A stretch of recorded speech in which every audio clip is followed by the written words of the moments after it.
हमें हमारी व्यक्तिगत आत्मीयता अपने राधा माधव के प्रति है, अपने राधा रमण जी के प्रति है, लेकिन हमको ये अधिकार भी नहीं है कि हम दूसरे को कटाक्ष करें, दूसरे का उपहास करें। और आजकल नए नए पंथ बहुत ज्यादा पैदा हो गए। एक जो अभी की बात है, रुपोली बिरोली से मैं निकल रहा था गाड़ी में, कबीर पंथी अगर यहां कोई बैठा हो तो बुरा मत मानिएगा भैया, कबीरदास जी का सत्संग चल रहा था। वैसे आप व्यास मंच पे बैठे के प्रवचन कर रहे हैं, दूसरे को कटाक्ष करने का अधिकार किसने दे दिया आपको? किसने दिया? ठीक है, आपकी श्रद्धा शिव जी के साथ है और मेरी श्रद्धा राधा माधव के साथ है, तो हम आपसे ये नहीं कहे कि आप राधा माधव को भजन करो, और ना आप हमसे कह रहे कि आप शिव जी को भजन करो। प्रत्येक शास्त्र का अर्थ है कि सत्यम परम धीमहि। श्रीमद् भागवत महापुराण का मूल ही मंत्र है सत्यम परम धीमहि, और कोई शब्द नहीं। हम बताए ना 12 स्कंद के पहले स्कंद के प्रथम अध्याय के प्रथम श्लोक में वेद व्यासी सत्यम परम धीमहि बोले, और जब भगवान श्री कृष्ण अवतार रहे थे तो सत्यमृतम, जब विश्राम आता है तो सत्य। तो वो भड़का रहे थे लोगों को। अरे देखो, ये पहले उच्च कोटि के लोग हम लोगों को जो है मंदिर में दर्शन नहीं करने देते थे, हमको गैया पूजन नहीं करने देते थे, और आप कबीर जी ऐसा कहे। कबीर जी ने कहा कहां है भैया? क्या कहा है कबीर ने? कबीर जी तो ये बोले थे कि चलती चक्की देख के दियो कबीरा रोए, और दो पाटन के बीच में साबुत बच्चियों न कोए।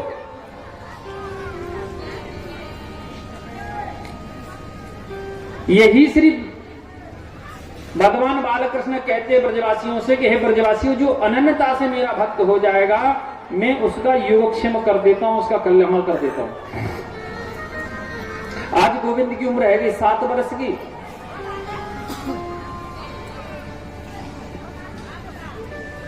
खाट में थे जगे, पलंग में थे जगे, आंखों में भिड़वा रहे, सीधे रसोईया में आगे खड़े गए। बोले मैया तुझे क्या बना रही है? तुझे क्या बना रही है? बोली लाला तू बाहर रही हो, मैं जय जय के लिए प्रसाद बना रही हूं। बोले मैया हमें दे दे।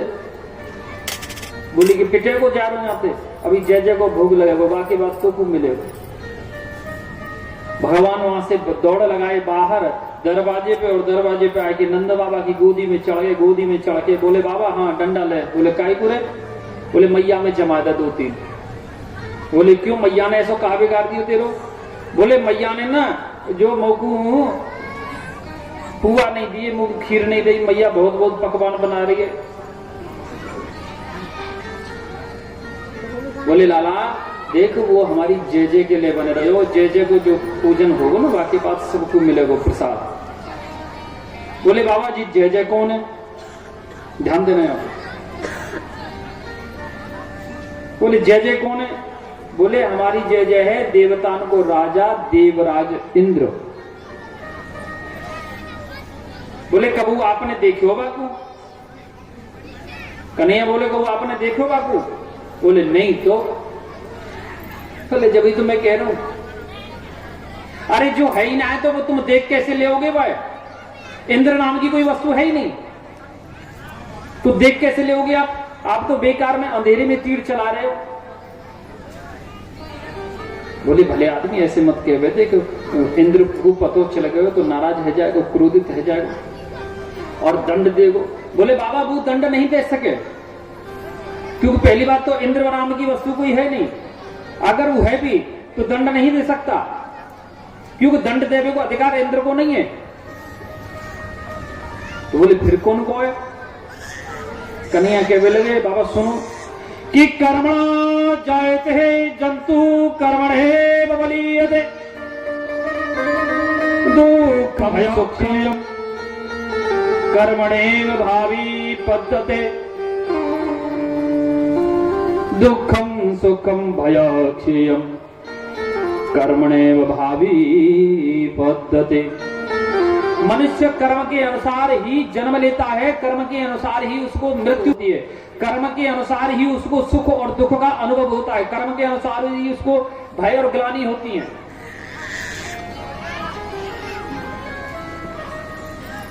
कर्म के अनुसार।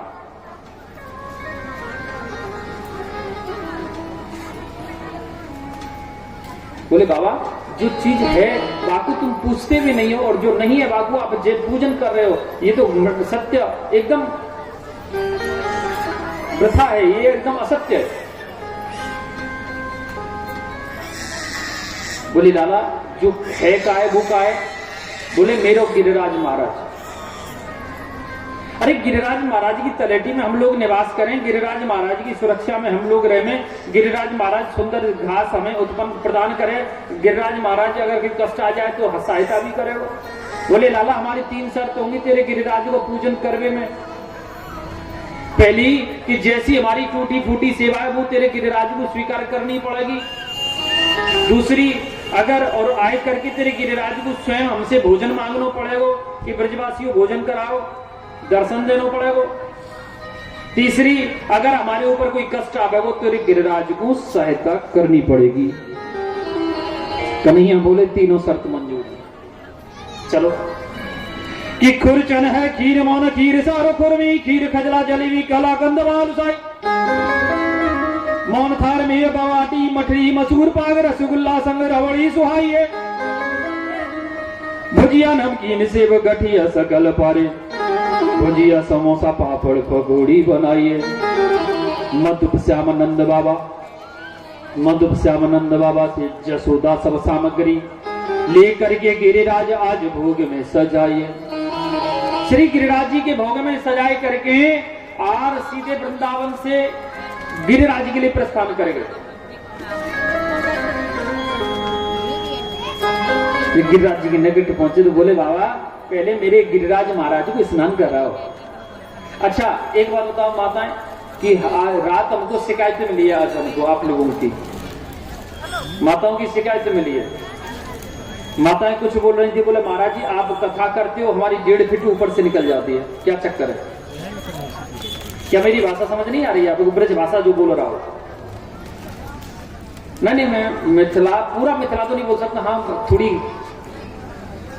बिगाड़ के घटा के बढ़ा के बोल सकता हूं।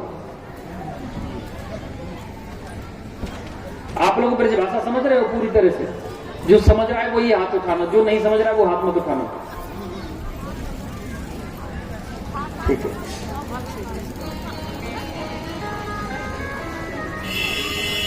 गिरिराज जी में आए, बोले क्या करना रे छोरा? बोले पहले मेरे कन्हैया को तुम जो है मेरे गिरिराज को स्नान कराओ। बोले कि बड़े आदमी तेरी बुद्धि खराब है गई है? 7 कोस लंबो है, 7 कोस चौड़ो है, 7 कोस ऊंचो जी पहाड़, या को हम जल कहां से लामे तुम? बोले तुम्हारे बस की ना है? बोले ना है। तो बोले सब लोग नेत्र बंद कर लो। सबने नेत्र बंद करे। भगवान गोविंद कन्हैया मन से एक गंगा को प्रकट किए, उसका नाम पड़ा श्री मानसी गंगा। बोलिए मानसी गंगा महारानी की। जिस प्रकार पहले दिन आपको पता है भारत में 5 गंगा है, बाण गंगा, हिमगंगा, विष्णुपति गंगा, जाह्नवी गंगा और भागीरथी गंगा। इसी प्रकार ब्रजमंडल में 5 गंगा है। एक है मानसी गंगा जो गिरिराज जी में उपस्थित है, एक है गोमती गंगा, एक है चरण गंगा, एक है मंदाकिनी गंगा और एक है पंडर गंगा। 5 गंगा ब्रजमंडल में है।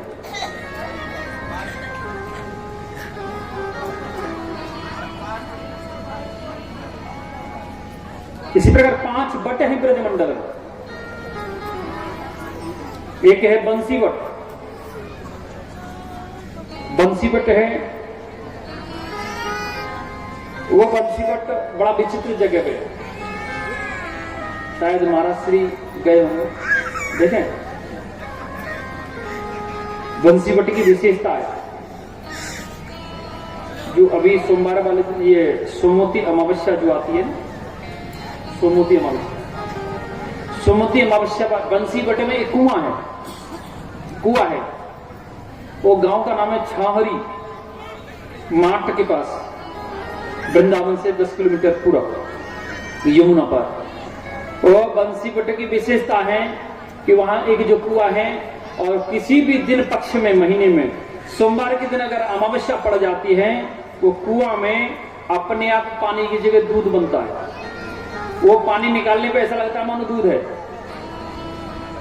10 किलो दूध में अगर 50 ग्राम दूध, ये 10 किलो पानी में 50 ग्राम दूध डाल दिया जाए, थोड़ा हल्का उजलापन बन जाता है। जिसको संतान नहीं होती है वो जाकर के स्नान करे तो उसको ठाकुर जी की कृपा से संतान की अवश्य प्राप्ति होती है।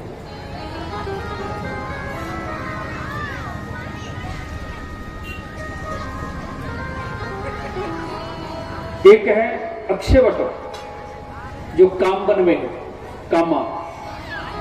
एक है कल्पवट, जो राधाकुंड में आता है। एक है निकुंभलावट, जो कामा में आता है। और एक है आरती नासन वट, जो भोजन थाली में आता है। आचार्य श्री सुखदेव कहते, राजन, श्री भगवान बालकृष्ण लाल के कहने से समस्त ब्रजवासियों ने मानसी गंगा के जल से गिरिराज जी को स्नान करायो, फूलमाला पहनाई, चंदन लगायो और बड़े जोरदारी से जयकारो लगायो, बोलिए श्री गिरिराज की। श्री गिरिराज जी को जयकारो लगायो, और जैसे ही जयकारो लगायो तो इंद्रलोक में आवाज पहुंच गई। इंद्रलोक से इंद्र बोले, अगर चोरे ये काय की आवाज आ रहे हो मृत्यु लोक से? नारद जी है ये एक नंबर के चुगलखोर, जाके बोले है वो पत्ता साफ, एक छोटा सा छोरा है नंद ग्वाला को बाने तुम्हारी पूजा पाठ बंद करा दिए, पहाड़ को पुजवा रहे हो, एक पहाड़ को पुजवा रहे हो। इंद्र को आयो क्रोध, इंद्र को आयो क्रोध, बाने क्या करो कि गणा सांवर्तक नाम चले गानम चांदकारम इंद्र प्राचोदयितम क्रुद्धो वाक्यम चाहिष्मान्युतः। सांवर्तक नामक मेघ को भेजा और घोर बारिश होने लगी। जब बारिश हुई, अब तो ब्रजवासी घबरा गए, बोले चोरे कन्हैया देख ले, जा बात को डर हतो ना, लाला देख वही बात है गई। इंद्र को बुरी लग गई, अब इंद्र बारिश करो। बोले तुम काई को चिंता कर रहे, इंद्र का छूना बिगाड़ पावे हो। सब लोग अपनी गाय माल लेके मेरे पास आ जाओ, ग्वाल इत्यादि सब लोग अपने अपने गाय माल लेके ब्रजमंडल कन्हैया के पास आयो। और जैसे भगवान क्या करे, आह्वान किए, आह्वान होने से श्री गिरिराज महाराज धीरे धीरे ऊपर उठने लगे।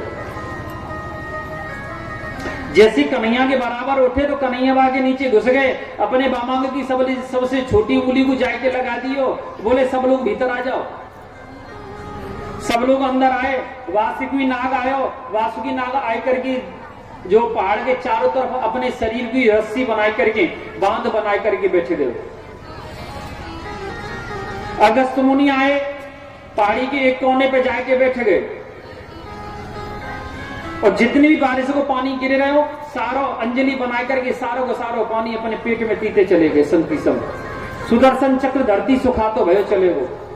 अर्थात ब्रजमंडल में बारिश तो भई, लेकिन धूल संग संग उड़ रही, क्योंकि सब संग संग साफ है रहे।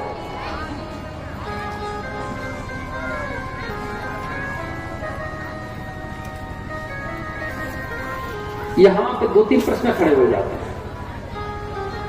पहला प्रश्न तो यह है कि गिरिराज महाराज यहां क्यों आए? गिरिराज महाराज यहां कहां से आया, क्यों आया? दूसरा प्रश्न आता है कि अगस्त्य मुनि कितने युगों से प्यासे थे? तो इतना पानी 7 दिन 7 रात तक बारिश होगी, कितना पानी बरसेगा, कितना लीटर आएगा पानी, कितना क्यों पानी होगा, सारा पानी उनके पेट में कैसे आ गया।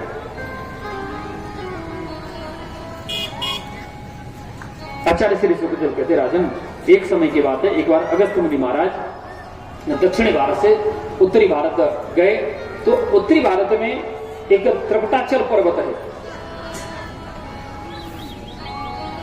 ये त्रकूट पर्वत है। त्रकूट पर्वत की जो है शिखर है, तो एक शिखर एक पुत्र है, उसका नाम है श्री गिरिराज।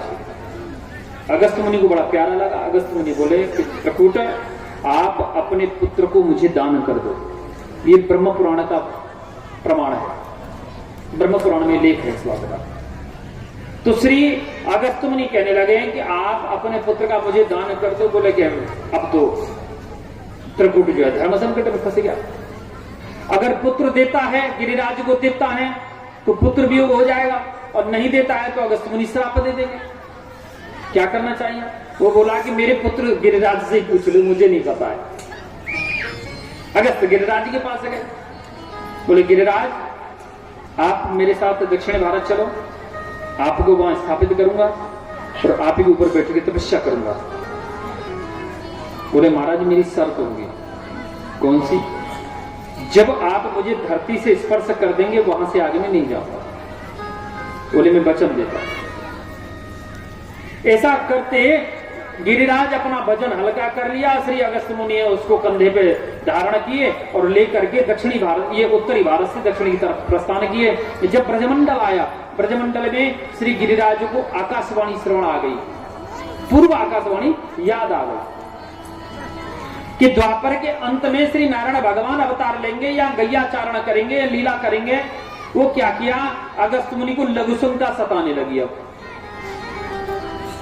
वहां से निकलने वाले ब्राह्मण को दे दी, बोले भैया थोड़ा धारण करो, मैं थोड़ा लघुशंका त्याग कर लूं। उधर तो लघुशंका नहीं रुक रही है, इधर भजन बढ़ाना चालू हो गया गिरिराज का। ब्राह्मण देवता ने लेके भजन के मारे धर दियो नीचे, और अगस्त मुनि की लघुशंका है गई शांत। अगस्त मुनि बोले गिरिराज चलो। बोले महाराज, मैं आपसे वचन लिया था, धरती से स्पर्श होने के बाद मैं जाऊंगा नहीं। अगस्त मुनि जब तब से पता किए कि ये मेरे साथ छल किया है, तो बोले कि दुष्ट, तू मेरे साथ छल किया है, जाओ मैं श्राप देता हूं कि प्रत्येक सूर्योदय में आप एक तिल धरती में समाहित हो जाओगे और कलयुग के अंत में आप विलुप्त हो जाओगे। तो बहुत ऊंचा गिरिराज लगभग लेवल हो चुका है, कुछ ही रह गया, 30-40 फीट के आसपास शेष। आचार्य श्री सुखदेव कहते रहते हैं। इस प्रकार गिरिराज महाराज ब्रजमंडल में आए। पानी क्यों पिए? पानी ये था कि एक बार जब भगवान श्री राम रावण उद्धार करके राम राज्य की स्थापना किए, तो राम राज्य की स्थापना में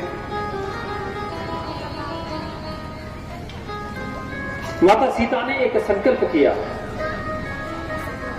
कि रघुवीर, मेरी इच्छा है कि मैं नित्य प्रति एक ब्राह्मण भोजन कराना चाहती हूं। बोले देवी, ये तो बड़ी सौभाग्य की बात है, शुभ कार्य कराओ। माता सीता ब्राह्मण को निमंत्रण कराती, ब्राह्मण भोजन करने के लिए आता, अपनी इच्छा अनुसार खाता और दक्षिणा लेता चला जाता। एक दिन माता सीता राम जी को व्यंग करने लगी, मजाक करने लगी।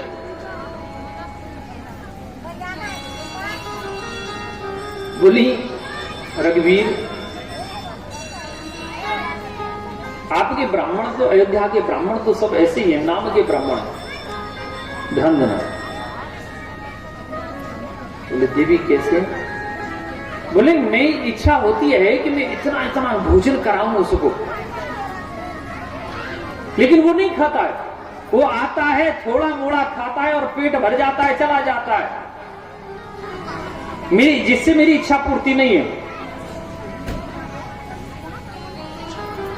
माता सीता बोली, तुम्हारे अयोध्या के ब्राह्मण तो बस नामती ब्राह्मण है, ब्राह्मण नहीं है। अरे इससे तो हमारे मिथिला के ब्राह्मण देखो, एक एक ब्राह्मण जो मैथिल ब्राह्मण 5-5 किलो रसगुल्ला ने खा जाए, डकार लेकर न ले, वो राम रखबार हो। और A1 क्वालिटी को चाहिए फिर भाई रसगुल्ला के संग। कछुना तो 2 तो लेग पीस चलेंगे ही चलेंगे बाकी सब।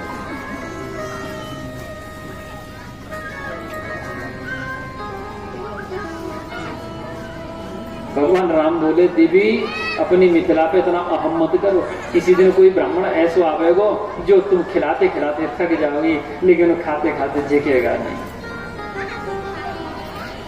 एक दिन वही भयो भगवान श्री राम अगस्त मुनि का आह्वान कर दिए। अगस्त मुनि आ गए और निमंत्रण कर दिए कि हे मुनीश्वर हमारी जानकी आपको भोजन कराना चाहती है। बोले बड़ी सौभाग्य की बात है, जानकी के हाथ से भोजन अवश्य करेंगे। बोले देवी आप भोजन तैयार करो, हम थोड़ा संध्या वंदन कर लें। यही हुआ, माता सीता ने बड़े रुच रुच करके भोज बनाए। अब तो भोजन की थाली सजाए करके रख दी, भोजन की थाली सजा के रख दी। अगस्त मुनि निहारने लगे थाली को। मैया बोली क्यों मुनिश्रेष्ठ कोई त्रुटि है क्या भोजन में? बोले देवी नहीं, त्रुटि नहीं है, लेकिन शास्त्र कहता है कि अर्ध भोजन वृद्ध गाय दाता दी नरक को जाए। आधो भोजन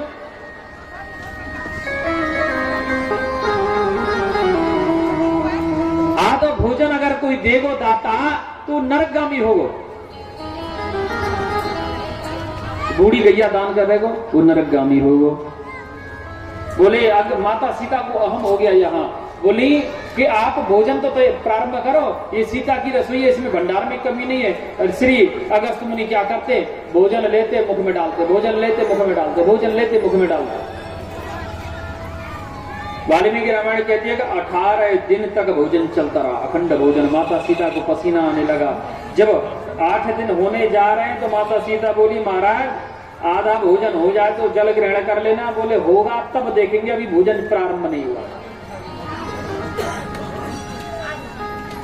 17 दिन 17 रात्रि है, 18वां दिन हुआ। आज श्री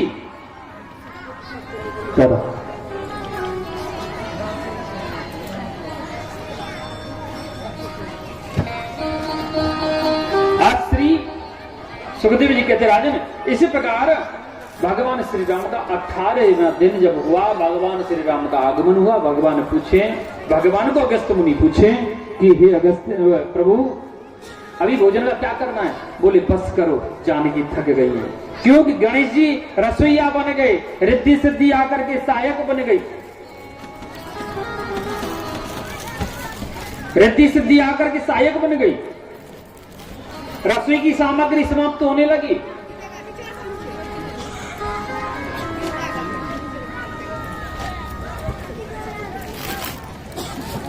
जब रसोई की सामग्री समाप्त होने लगी, भगवान राम इशारा मार दिए, बोले अगस्त बंद कर दो। अब जो है आप जानकी थक गई हैं। तभी जो है अगस्त मुनि कहे कि देवी सीते हे जनक दुलारी, आज हमारा आधो भोजन है वो जल ग्रहण कराओ। माता सीता हाथ जोड़ के खड़ी हो। 18 दिन 18 रात तक तुमने भोजन करे, जल कितनी रात और कितना दिन पियोगे? मेरे बाप की बस की ना है। अगस्त मुनि कहे कि प्रभु ये तो अनर्थ है। भगवान कहे कि चिंता मत करो अगस्त, मुख शुद्ध करके एक बार आप समाधि में बैठ जाओ। द्वापर का अंत आएगा ना तो इंद्र 7 दिन 7 रात्रि तक बारिश करेगा, उसमें आप पूरा जल पीते चले जाना।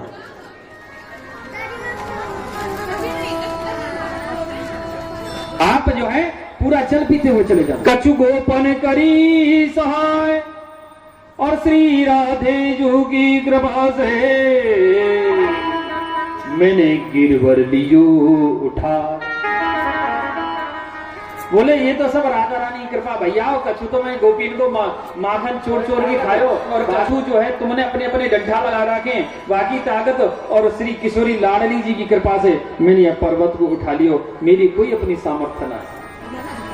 बोलिए लाडली सरकार की या प्रकार। जब 7 दिन 7 रात्रि हो गए, जो इंद्र अपने तपोबल से जान लिया कि ये क्या है, तो भगवान को देख लिया कि ये तो परब्रह्म है और मैं अनर्थ कर दिया।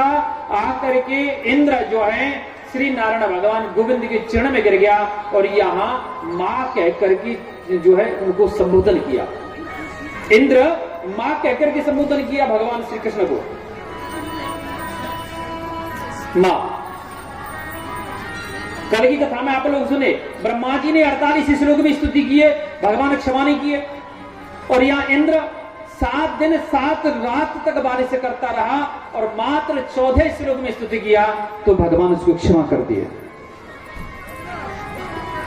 पिता गुरुस्तुभ्यं जगतमाधीशो, इंद्र ने यहां मां कहकर के संबोधन किया भगवान को कि पिता गुरुस्तुभ्यं जगतमाधीशो दुखस्य काल उपात दंडः पिता स्वेच्छा तन्वी समीह से मान विभंजन जगदीश मानिना। पिता गुरुस्तुभ्यं जगतमाधीशो, हे गोविंद आप तो जगत की मां है, जगत माधीशो। जब एक माँ होती है ना मैया, मैया जब गर्भवती होती है, गर्भ में छोटा सा बच्चा होता है, वो इधर से उधर से इधर चलता है, तो माता को बड़ा कष्ट होता है, मैया को बड़ा कष्ट हो। अगर मैया भर नींद में सो रही है और उनको बच्चा चाहे बेटी हो चाहे बेटा जो गर्भ में होगा ना, इधर से उधर अगर चलेगा वो, तो बाकी नींद टूट जाएगी, मैया की नींद खुल जाएगी, मैया को कष्ट हो। लेकिन वो मैया काल उपात दंड, दुख से काल उपात दंड। अगर मैया को दुख होए तो वो मैया मारे, गर्भस्थ बच्चा को मारे नहीं, मारती नहीं है। काल उपात दंड, वो दंड नहीं देती, मारती नहीं है, बल्कि वो प्रसन्न होती है कि देखो मेरा बच्चा गर्भ में चल रहा है, गर्भ में मेरा बच्चा चल रहा है। हे प्रभु, ये आप जगत की मां हैं, ये जगत आपका गर्भस्थ शिशु है, जगत आपका गर्भस्थ शिशु है, आप तो जगत की मां है।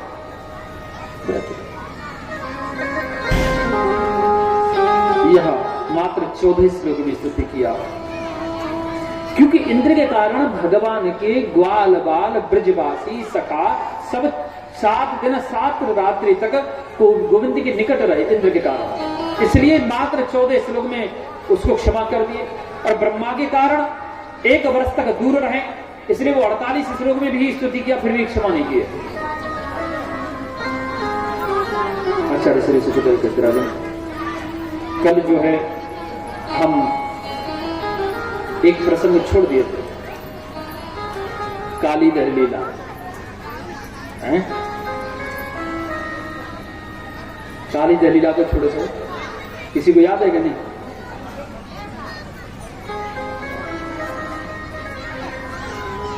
आचार्य श्री सुखदेव कहते रहता हूं, आज भगवान पुनः काली दलीला में थोड़ा सा प्रवेश करते हुए निकलेंगे। एक कालिया नामक सर्प, कालिया नामक सर्प और यमुना के किनारे में वृंदावन में एक काली दह नामक घाट है, किनारा है, वहां आकर के जल में आकर के छुप करके रहने लगा। इतना विषैला है वो कि उसके विष का इतना प्रभाव है कि जब आकाश मार्ग से कोई भी पक्षी भी उड़ के जाता है वो विष के प्रभाव से मर जाता है और गिर जाता है। इसके कारण ब्रजवासियों को बड़ा कष्ट होने लगा। भगवान ने कहा इसको निकालना यहां से।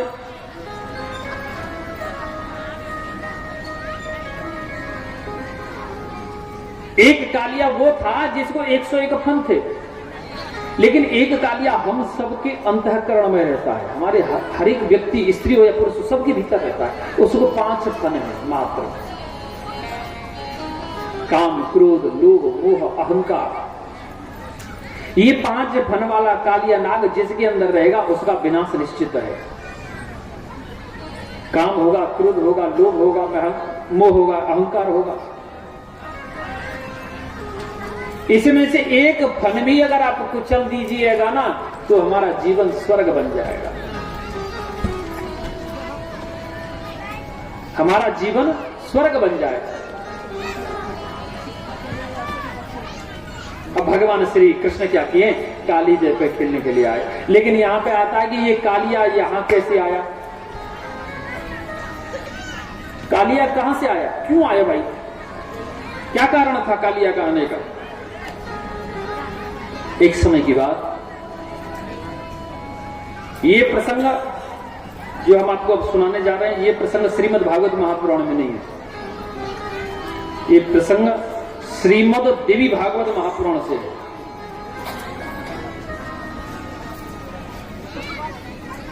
एक समय की बात कि माता कद्रू और माता विनीता, ध्यान देना, माता कद्रू और विनीता दोनों सूर्य भगवान को अर्घ कर रही थी। तो माता कद्रू विनीता को कहने लगी, बोले विनीता, बोले हाँ बहन, हाँ कद्रू, बोले ये बताओ, जो सूर्य नारायण का जो रथ है ना, उसमें जो अश्व हैं, वो अश्व का रंग कैसा है, अश्व का रंग कैसा है। विनीता बोली, माता देवी कद्रू, उनका रंग जो है श्वेत है, उजला है। तो कद्रू बोली, नहीं नहीं, उनका रंग उजला नहीं है, उनका रंग जो है रक्त है, यानी लाल है, लाल रंग है, लाल रंग है उनका।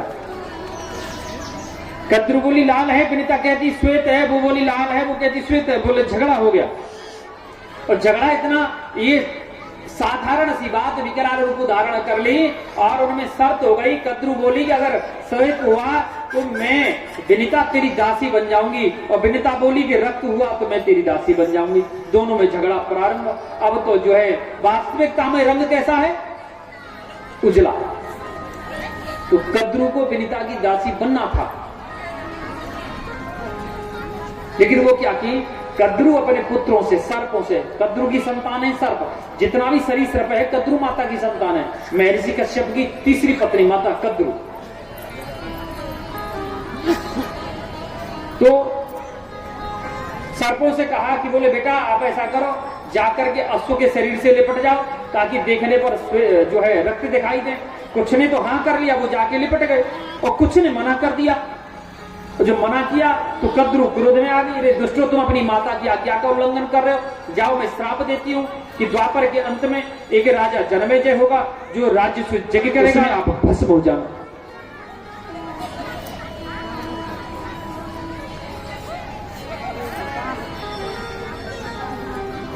कुछ ने हाँ कर लिया, जाके सब चिपट गए, लिपट गए। विनीता ने देखा कि वास्तव में रक्त है दूर से, तो बोली कद्रू ने तेरी दासी बन गई। लेकिन यहां भी एक भेद है, यहां भी एक प्रश्न खड़ा है। विनीता कद्रू की दासी बनेगी, ये भी श्राप उसी के बेटा ने दिया था, विनीता के बेटा ने। प्रश्न में प्रश्न घुसा हुआ चला जाएगा इसे। महर्षि कश्यप हुए, कश्यप को 13 पत्नी है, दिति, अदिति, विनीता, कद्रू, इस प्रकार से 13 पत्नी है। तो एक बार माता कद्रू संतान प्राप्ति के लिए अपने पति महर्षि कश्यप के पास गई, बोली प्रभु मुझे पुत्र की इच्छा है, लेकिन मुझे एक पुत्र नहीं, 1, 2, 4, 10, 20, 50 पुत्र नहीं, मुझे पूरे 100 पुत्र चाहिए। महर्षि तथास्तु बोल दिए, उनकी इच्छा पूर्ति हुई। तो माता कद्रू ने अंडा के स्वरूप में 100 अंडा को जन्म दिया, जिनसे एक एक अंडा से एक एक सर्प उत्पन्न हुआ। एक एक अंडा से एक एक सर्प उत्पन्न हुआ।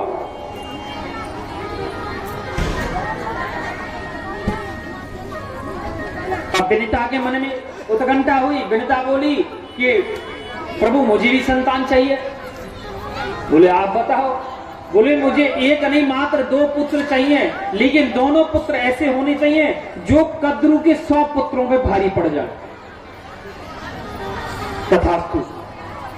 माता कद्रू विनीता ने 2 अंडा के स्वरूप में बच्चे को जन्म दिया। तो जो सर्प का बच्चा होता है वो जल्दी पैदा होता है, कुछ ही दिन में पैदा हो जाता है। अंडा से तो सर्प जल्दी जल्दी पैदा होने लगे। अब विनीता भयभीत होने लगी कि मेरे तो 2 ही बेटा हैं, अब कब पैदा होगा, ये कैसे होगा। वो अंडा को सह नहीं पाई। माता विनीता ने अंडा को जल्दबाजी में तोड़ दिया, कुछ समय शेष रह गया और जल्दी तोड़ दिया। देखा कि जो बच्चा उससे उत्पन्न हुआ वो नाभि कमल तक, सिर, मुख, भुजा, वक्षस्थल, उदर बन गया। नाभि कमल से नीचे का भाग उसका नहीं निर्माण हुआ, ऊपर भाग वाला भाग निर्माण हो गया।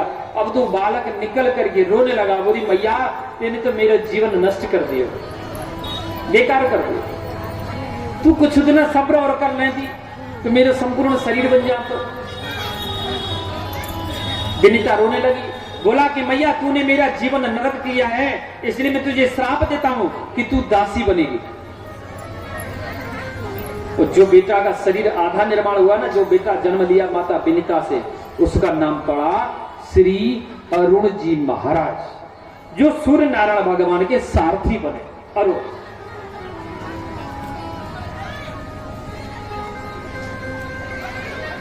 फिर माता विनीता ने दूसरे अंडे को अच्छे से सहा। सहने के बाद में वो अंडा पूर्ण अवधि से उससे एक बच्चा पैदा हुआ, जिसका नाम पड़ा श्री गरुड़ जी महाराज, जो नारायण भगवान की सवारी बना और जो भक्त हुआ। बोले श्री गरुड़ जी महाराज की जय। अब आइए इधर,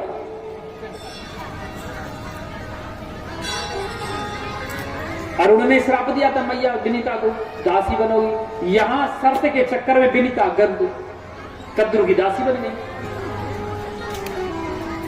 गरुण जी आए, बोले मैया कद्रू, माता कद्रू, ये बताओ मेरी माता विनीता का दशरथ कैसे मुक्त होगा। बोले गरुण, स्वर्ग में जो अमृत कलश रखा है वो कलश आप लेकर के मुझे दे दो, मैं आपकी माता को मुक्त कर दूंगी। गरुण जी गए, वहां से कलश चोरी किए, कलश चोरी करके दौड़े। इंद्र को पता चला, इंद्र और गरुण के बीच में झगड़ा हुआ। जब खींचा तानी भई तो अमृत हिलने लगा। जब हिला तो कुछ बूंद झलक गई, झलक करके कुछ बूंद गिरी। कहां गिरी? नासिक में, उज्जैन में, प्रयागराज में, हरिद्वार में, वृंदावन में, ऐसी ऐसी जगह बूंद गिरी। तो जहां आज भी कुंभ का मेला लगाया जाता है, यही कारण है कुंभ का मेला लगने का। रख दीजिए यहीं पे रख दीजिए ना, तो आराम से बस ये यहीं पे रख दीजिएगा तो कोई बात नहीं। तो गरुड़ जी कहे कि इंद्र, मैं तुम्हें किसी बल पर भी अमृत कलश नहीं दे सकता, लेकिन हाँ जब मैं माता कद्रू को ये कलश दूंगा, वो अपने पुत्र को कहेगी तुम जाकर ये गंगा स्नान करो, मैं अमृतपान कराऊंगी। वो गंगा स्नान करने जाएंगे तो आप माता कद्रू के कक्ष से ये कलश चोरी कर लेना। यही हुआ, जाकर के गरुड़ जी ने कलश दे दिया माता कद्रू को। माता विनीता मुक्त हो गई, वो अपने घर ले गए। इधर जो है कद्रू ने सर्पों से कहा कि तुम गंगा स्नान करके आओ, मैं आपको जो है अमृतपान कराऊंगी। सर्प तो चले गए गंगा स्नान करने। इंद्र क्या किया, वो कलश कद्रू कक्ष से चोरी करके ले जाके स्वर्ग में रख दिया। अब तो माता कद्रू को बड़ा क्रोध आया। जैसे सर्प स्नान करके लौटे तो बोली, पुत्रो ये दुष्ट गरुड़ ने सब लीला किया है, आप गरुड़ को जाके मार दो। सर्प जो है गरुड़ जी को मारने चले तो गरुड़ जी उल्टा ही उनको मारने खाने लगे, उल्टा मारने खाने लगे।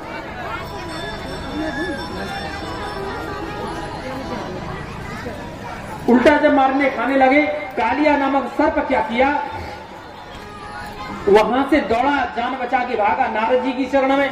वहां गया, बोले प्रभु गुरुदेव मेरी रक्षा करो। बोले कि नारद जी कहने लगे, गरुड़ ये कालिया तीनों लोकों में तेरी गरुड़ से कोई भी प्राण रक्षा नहीं कर सकता। आप जो हैं सीधे वृंदावन धाम चले जाओ। वहां वृंदावन धाम ने जमुना के किनारे एक काली देह नामक घाट है, वहां जल में जाकर के छुप करके बैठ जाना तो आपका कल्याण होगा। कालिया आकर के जल में छुप करके बैठ गया, क्योंकि सौभर मुनि का श्राप है। गरुड़ अगर वहां आएंगे ना काली देह में तो भस्म हो जाएंगे। तो आप कभी अगर वृंदावन जाने का अवसर मिल जाए तो देखना, जो काली देह स्थान है उसमें गरुड़ आज भी नहीं मिलेगा। केसी घाट में मिलेगा। कालिया आकर के यहाँ बैठा। अब चलते काली लीला में भगवान क्या किए, श्री रामा लायो रेशम के कपड़ा की गेंद और कन्हैया ले आयो चंदन को बल्ला और सीधे काली देव पे आए। अब हो गया, अब चले जाओ। तो कालिया रमणीक द्वीप चला गया और वहां जाकर के निवास करने लगा। आचार्य श्री सुखदेव कहते अब मैं श्रीमद् भागवत महापुराण के हृदय में प्रवेश करता हूं, जिसे कहा जाता है रास पंचाध्यायी, जिसको रास पंचाध्यायी कहा जाता है। बंधु गरीब शरद पूर्णिमा की रात वहां भगवान श्री कृष्ण गोपियों के साथ महारास लीला किए। वो महारास लीला में गोपी और भगवान श्री कृष्ण के बीच में महारास लीला हुई। ध्यान देना,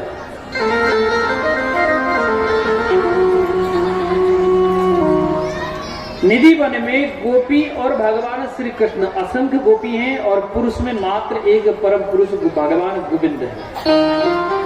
एक एक गोपी के साथ एक एक कृष्ण है। आखिरकार गोपी का अर्थ क्या है? गो माने इंद्री, पी माने पी जाना। गो भाई इंद्र ही कृष्णम रसम पिबती इति गोपी। जो प्रत्येक इंद्री से कृष्ण नामक रस का पान करे उसका नाम गोपी। भगवान जब त्रेता युग लिए दंडकारण्य बन के जितने भी साधु महात्मा हैं यहां द्वापर में गोपी बन करके आए। ऋग्वेद के जितने भी मंत्र हैं सब यहां गोपी बन करके आए।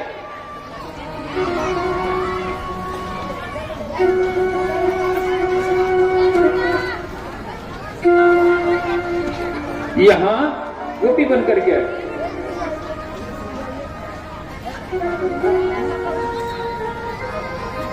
शरद पूर्णिमा की रात भगवान निधि वन में वेणु निनाद करने लगे, बंसी बजाने लगे।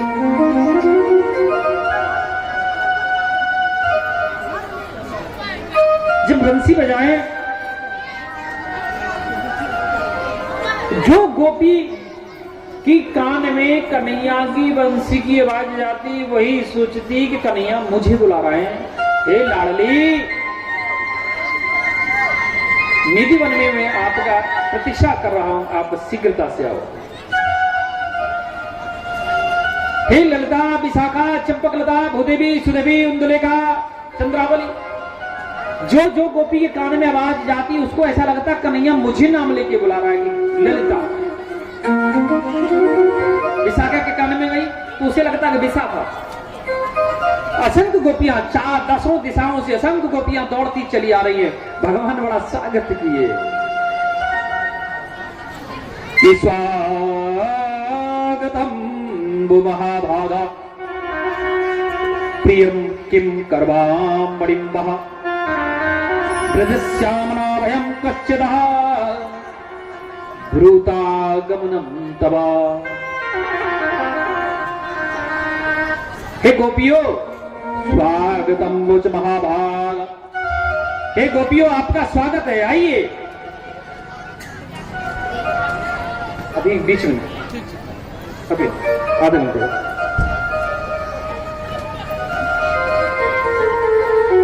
आइए गोपियों, मैं आपका स्वागत करता हूं।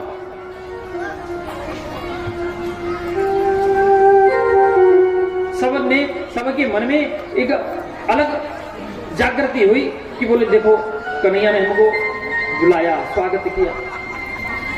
दूसरे ही क्षण कन्हैया कहने लगे कि राजन्य साम घोर रूपा घोर सत्वा निवेशता। ये प्रसंग में स्पेशली माताओं को बोल रहा हूं, ध्यान देना। माताएं तो अनुसरण करें, लेकिन भाई साहब पिताजी भी अनुसरण करें। ये भी ध्यान रखना। कन्हैया दूसरे श्लोक बोले कि राजन्येषां घोर रूपा घोर सत्त्वा निवेशिता प्रजा प्रतियातं व्रजनेहं स्त्रियं स्त्रीविहं स्त्री विसुमध्यमम्। बोले हे गोपियों, हे सखियों, मेरे निज मन में आपका स्वागत है, लेकिन राजन्येषां घोर रूपा, पतिव्रता स्त्री को ऐसे घोर रात्रि में पर पुरुष के पास नहीं जाना चाहिए जिस प्रकार से आप लोग आइए। क्यों क्यों नहीं जाना चाहिए? कन्हैया कहने लगे देवी, जाना तो बहुत बड़ी बात है। अगर पतिव्रता स्त्री स्वप्न में भी अगर पर पुरुष को दर्शन कर ले, मन में पर पुरुष का चिंतन कर ले, तो उसका पतिव्रत धर्म नष्ट हो जाता है। यही ना माता सुनैना माता सीता को समझ आई, एक ही पति एक व्रत नहीं मां।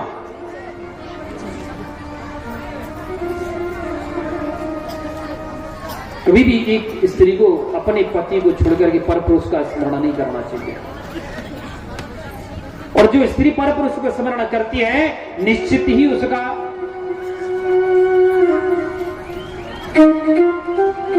उसके जो है पतिव्रत धर्म नष्ट हो जाता है।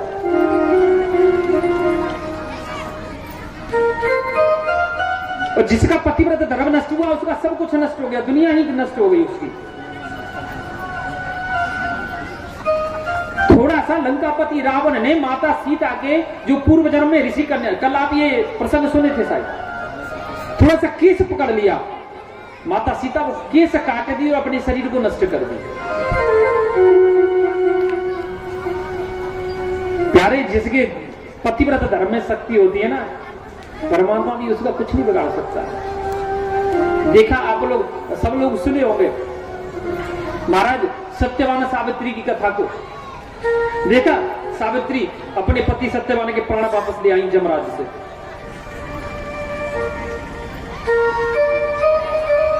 कन्हैया कहने लगे देवियों, आप तो पतिव्रता है, आप ऐसी घोर रात में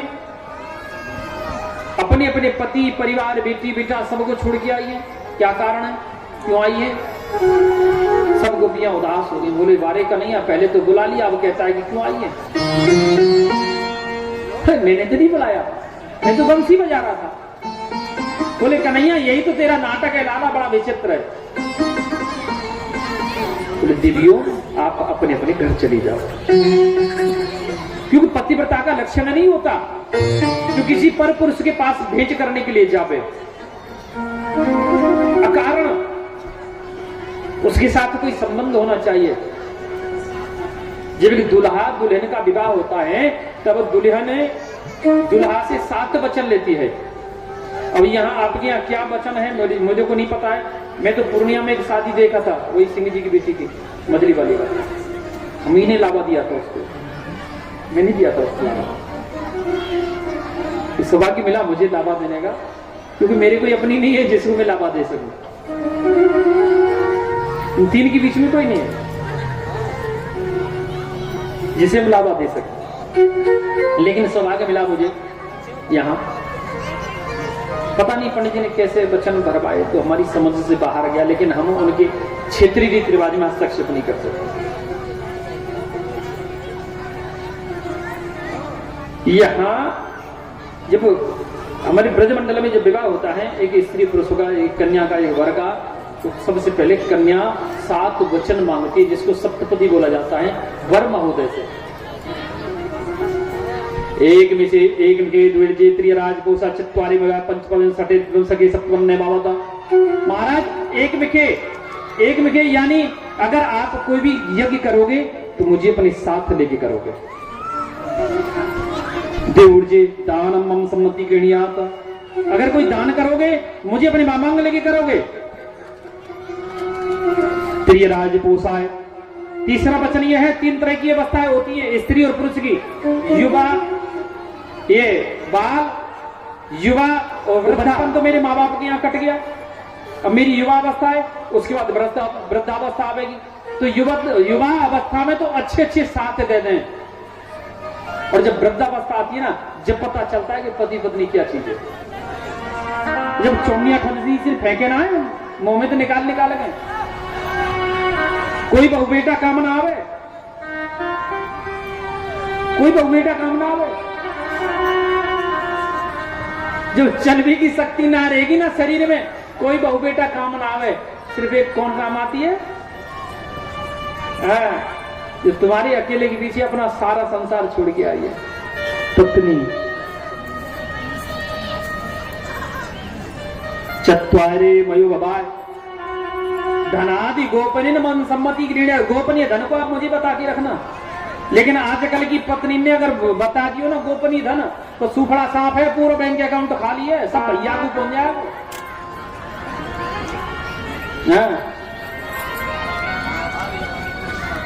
100 में से एक ही ऐसी निकलती है जो ससुराल को घर मानती है, और मुझे लगता है 50 तो कम से कम ना तो पियर वही घर माने। और जिस बहन ने अपने पियर को अपना असली घर मान लिया, ससुराल को ससुराल मान लिया ना, उसका जीवन कभी सुख में नहीं हो सकता, बहन मेरी, कभी नहीं हो सकता। ध्यान रखना।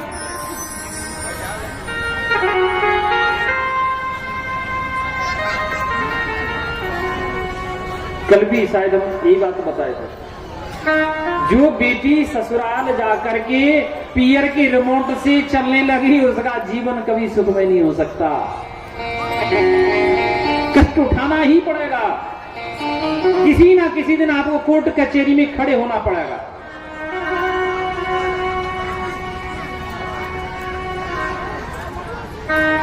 और जिसकी पतिव्रत धर्म में शक्ति है, तो परमात्मा भी बाल बांका नहीं कर सकता उसका। प्रमाण चाहे से बात का,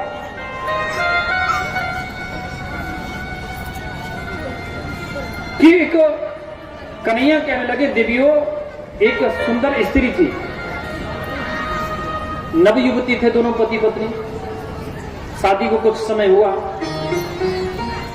लेकिन पत्नी बड़ी पतिव्रता थी, स्वप्न में भी कभी किसी पुरुष को दर्शन नहीं की, हकीकत में दर्शन करना तो बहुत बड़ी बात है। फिर समय के अनुसार उनके घर में एक बेटा का जन्म हुआ, और वो बेटा 1.5 साल का हो गया, घुटना से चलने लगा। वो बच्चा खेलते खेलते अंगना में, धूप ठंडा का टाइम था, सर्दी का समय था, अंगना में चटाई बिछाई, आसन बिछाई, अंगना में बच्चा को लेके बैठे गई, और जो है बैठे बैठे खिला रही है। और इधर क्या हुआ कि उसका पति आया बाहर से घूम के, पति घूम करके आया। पत्नी क्या की, वो आकर के पति पत्नी के पास अंगना में बैठ गया, अंगना में बैठ गया। उसको थोड़ा सा आलस्य आया उसके शरीर में, अपने पत्नी की घुटना पे सिर रखा, तकिया बनाया और वहीं सो गया। ध्यान देना, जब सोया तो उसकी पत्नी ने देखा कि उसका छोटा सा बच्चा खेलते खेलते खेलते खेलते अग्नि के पास चला गया। अग्नि जो जलती है ना चूल्हा में, गोल गोल जो गड्ढा कर लेती है मैया, उसमें गोईठा लगा के दूध रख देती है गर्म होने के लिए, धीरे धीरे गर्म होता रहता है, उसको हम लोग भट्टा बोलते हैं, भट्टा, अंगीठी, चूल्हे के पास चला गया। अब अगर वो स्त्री, वो माता उठ करके बच्चे को बचाने नहीं जाती है, तो उसका बच्चा अग्नि में गिर के जल जाएगा, भस्म हो जाएगा, मर जाएगा। और अगर जाती है तो उसके पति की नींद टूट रही है, क्योंकि उसका पति उसकी घुटना पे सिर रख के सोया है, और पति की नींद टूटी तो पतिव्रत धर्म नष्ट। क्यों? कितना भी आवश्यक कार्य हो, पति को निद्रा से नहीं जगाना चाहिए। क्या करना चाहिए? उसको जाना चाहिए कि नहीं? तो बताएगा। अरे भैया, हमने बाल कहिए ना, पतिव्रत धर्म में अगर शक्ति है तो बाल विवाह का नहीं होगा, परमात्मा भी चाहे तो।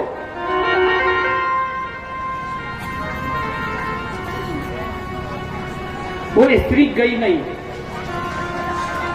उसने देखा कि उसका छोटा सा बच्चा खेलते खेलते अग्नि में गिर गया।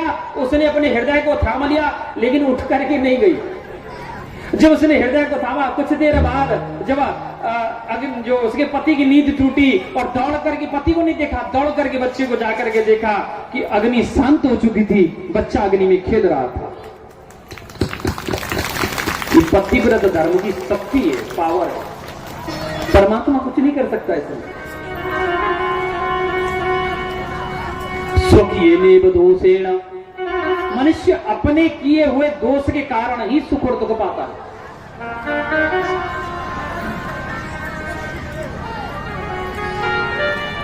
ये बात सुनकर के गोपियां बोली, ओए ओ कन्हैया सुन ले, ऐसे 2-4 दृष्टांत हम भी जानती है, तू हमको मत सिखा पे। गोपियां बोली, कन्हैया तेने तो कह दी कि पति बेटा भले जल जाए, गिर जाए, लेकिन पत्नी को नहीं जाना चाहिए था। तो सुनो, एक पति पत्नी का हुआ विवाह, पत्नी बड़ी पतिव्रता, पति के सोने के बाद सोना, पति के जगने से पहले जग जाना। आज वाली पत्नियां नहीं थी कि रजाई से मुंह लगा रही, अरे गुड्डू 1 कप चाय मेरी बना लेना। ऐसे तोता नहीं बोलता है। हम रील देख रहे थे, फिर एक तोता आ रहा था, तोता बोल रहा था, मिठू मैं पापा का बेटा हूं, मम्मा का बेटा हूं। अरे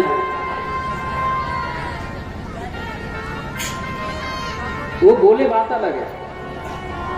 तोता जितना मीठा बोलता है ना, उससे मीठी आजकल की तोती माताएं बोलती हैं, पत्नियां बोलती हैं। चटाचट चटासट ऐसे नाम लेती है, वो मानो उसकी दादी हो अपने पति देव की। नाम लेती कि नहीं? पहले कभी माताएं नाम नहीं लेती थी। और जो स्त्री अपने पति का नाम लेती है, उसकी सुहागी की उम्र कम होती है, कम होती है। ऐसे हम हमारे जैसे कोई पंडित जी कथा कर रहे, एक बूढ़ी मैया बैठी, तो पंडित जी रोज कीर्तन करा में, एक कालिया मर्दन कंस निकंदन देवकी नंदन तम शरणम। ये कीर्तन के बोल थे कि कालिया मर्दन कंस निकंदन देवकी नंदन तम शरणम, कालिया मर्दन कंस निकंदन देवकी नंदन तम शरणम, देवकी नंदन तम शरणम। वहां एक मैया बैठी, देवकी नंदन रेवा के पति को नाम। अब जब कालिया मर्दन कंस निकंदन करके जब देवकी नंदन पे बात आवे, तो मैया चुप रह जाए। पति को नाम रे, वो नाम कैसे ले? आजकल की मैया होती तो नाम चटाचट ले देती, देवकी नंदन तब शरणम, बूढ़ी मैया।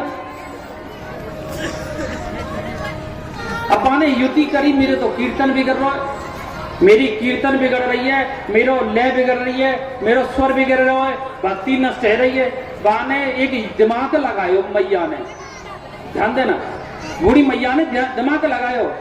चंपा व मैया की बेटी को नाम रहे, वह मैया की बेटी को नाम रहे चंपा। अब मैया बोली, स्वर भी बराबर, शब्द भी बराबर, लय भी बराबर और कीर्तन पूरा। कि कालिया मर्दन कंस निकंदन, और देवी के नंदन नहीं कहा उसने, कालिया मर्दन कंस निकंदन चंपा के पापा तम शरणम। चंपा के पापा, चंपा की बेटी को नाम रे, चंपा के पापा तम शरणम। कीर्तन है गया पूरा, बिगड़ो तो नहीं, स्वर नहीं बिगड़ो, लय नहीं बिगड़ो, कुछ नहीं बिगड़ो। कालिया मर्दन कंस निकंदन चंपा के पापा तम शरणम।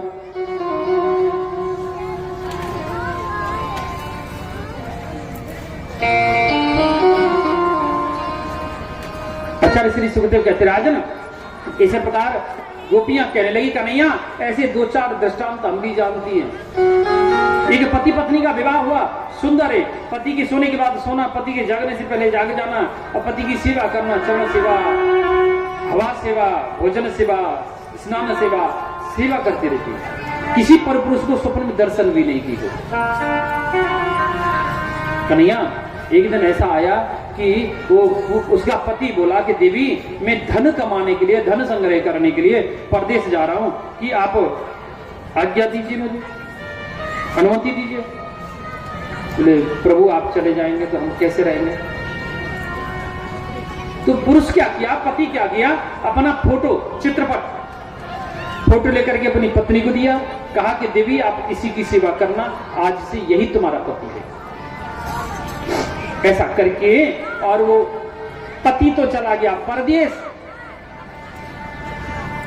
अब तो वो बूढ़ी मई, वो दुल्हन देवी पत्नी जो है फोटो के पति की सेवा करे, फोटो के पति को स्नान करे, फोटो के पति को नवावे, स्नान करावे, भोजन करावे, चरण दबावे, हवा झाले, सब काम फोटो के पति की करे।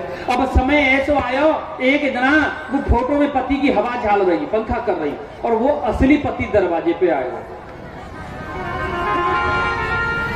ठीक है, फोटो में पति की हवा कर रही है, असली पति दरवाजे पे आयो, अंगुल्याम कपाट बहरती, उंगली का प्रहार किया किवाड़े के ऊपर में। वो क्या करना चाहिए उसको बताओ? अगर वो जावेगी तो पतिव्रत राम नष्ट, क्यों पति की सेवा छूट रही है, और नहीं जाती है तो असली पति दरवाजे पे खड़ो। क्या करना चाहिए उसको? जाना चाहिए।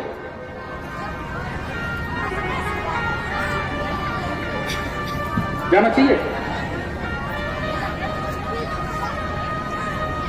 कन्हैया बोले गोपियों, अगर वो स्त्री फोटो के पति की सेवा छोड़ के जाती है तो उसका पतिव्रत धर्म नष्ट नहीं होगा।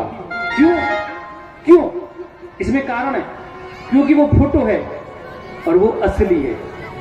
जो असली आ गया तो फोटो की आवश्यकता नहीं है। इतना सुनते ही गोपियां बोली बस कन्हैया, यही तो तेरे मुंह से सुनना चाहती थी, यही तो तेरे मुंह से सुनना चाहती थी। अरे वह पति को हम कहा करेंगी जो आज जन्म लियो कल मर जाएगो, हड्डी मांस अस्थि पंजर से बने वो। ऐसे पर को क्यों भरूं जो जन्मे और मर जाए, पति बनाऊं सांवरो जैसे चुड़लो अमर है जा। कन्हैया यही हम सुनना चाहती थी। तभी तो मीरा ने कही, तभी तो मीरा ने कही कि मेरो तो गिरधर गोपाल दूजो न कोई, मोर मुकुट जाके सिर सोहे मेरो पति सोए, मेरो तो गिरधर गोपाल दूजो न कोई। चंदन कौन है? बुलाओ। बोलिए श्री भक्त वत्सल भगवान की।